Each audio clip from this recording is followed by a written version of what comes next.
Hello and welcome to the Hemingway estate in Havana, Cuba. This home was located because of its magnificent view out over the city of Havana. The country of Cuba and the Patrimony Department have been working on the restoration of this incredible estate. A lot of the work on the original home and the furnishings and so forth has been completed, and visitors are now having the magnificent opportunity to come and see this great historic and cultural facility. But now the new task at hand is to take a look at the grounds of the estate. It was originally about nine acres, and now it is down to about 4. But originally the Hemingways put a lot of time into developing the landscape surrounding the home. They selected unique varieties of different fruit trees and ornamental trees to create a unified landscape for the home. Some of the things that we're going to be involved in are to work with an inventory of what we have right now, the important landscape plant materials, the walkways, the terraces, and so forth, and then to geographically locate them on a plan. And then we're going to do research of the history of the home, the relationship to the Hemingways and the family and the legacy, and the relationship to the landscape. And then we're going to put together a plan for the restoration of this landscape that is based on all those important historic elements. And lastly, and most importantly, is to provide a visitor interpretation venue so that when visitors come here, they will be able to understand the importance of this landscape within the context of the history of the Hemingway family. No cabe duda. Without doubt, the landscape is the main reason Hemingway decided to buy this property and move here. The trees, the mangoes, the avocados, all of these are portrayed in Hemingway's literature. That's why it's so important to the board and workers of this museum to preserve this landscape. Este paisaje. When I got here, it was amazing the amount of progress they have made with absolutely no tools. Son norteamericanos. They are North Americans who got interested in preserving the legacy of a famous North American who loved Cuba. Cuba. If you'll notice in back of me, this is a ceiba tree. Hemingway was very superstitious, so this tree was meant to bring good luck. But anyway, what I really want to talk about today in this area is the problem with the bugs. Beautiful flower. We have one problem here. These are filled with mealybugs. They reproduce very quickly and they suck the chlorophyll out of the leaves. You know, in a place like Cuba where there's no money for fertilizer, there's no money for spray, we have to think organic. We have to think what they have on hand. So we just take a little bit of this coffee grounds that's been used, and sprinkle it around the base of this tree.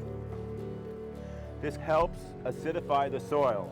This project for me would be an incredible opportunity to absolutely make it shine, but this is not what it's about. What it's about is about all the plants, all the trees that during Hemingway's time we bring back, we make the garden flourish so people could actually feel like they lived in his time. Going through the house, it's like he just left. I mean, it's amazing. Dig a hole, we're gonna do some planting. Yeah. And we put it in here.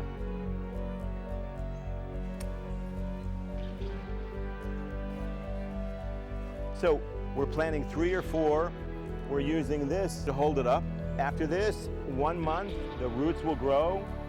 2 months, you can dig them up and plant them in the garden near the house.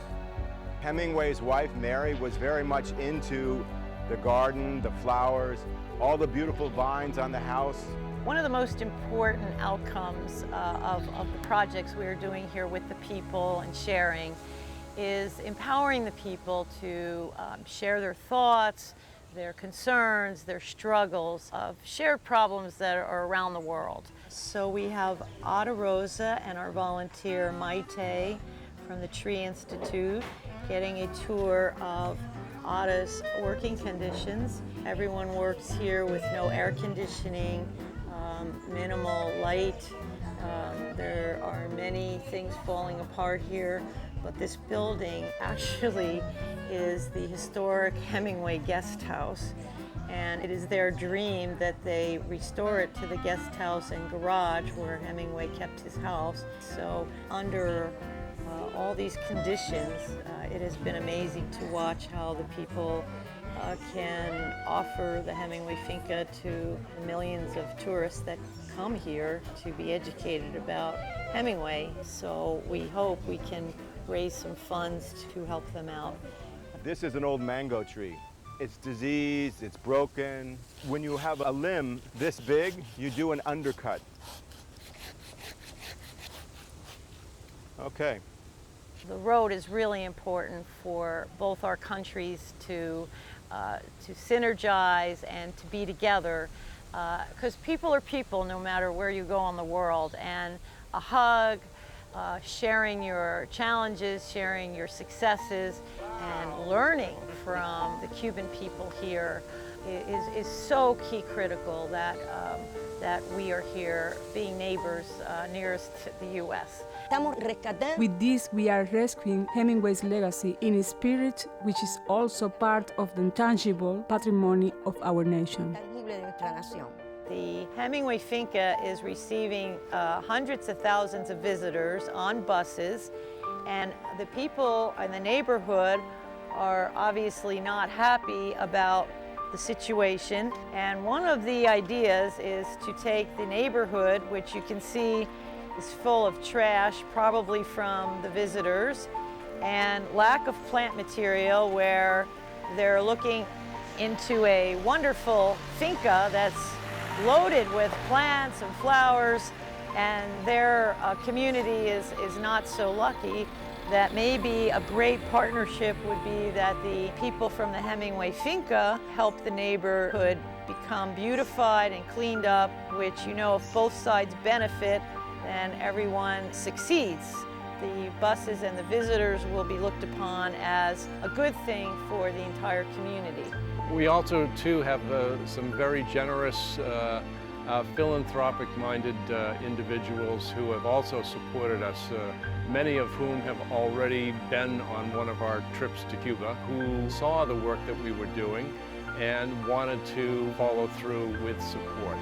You, too, could be a supporter of all of our projects here through donations, but come see what we're doing. We've traveled all over this beautiful country, and you too could see for yourselves what we're doing.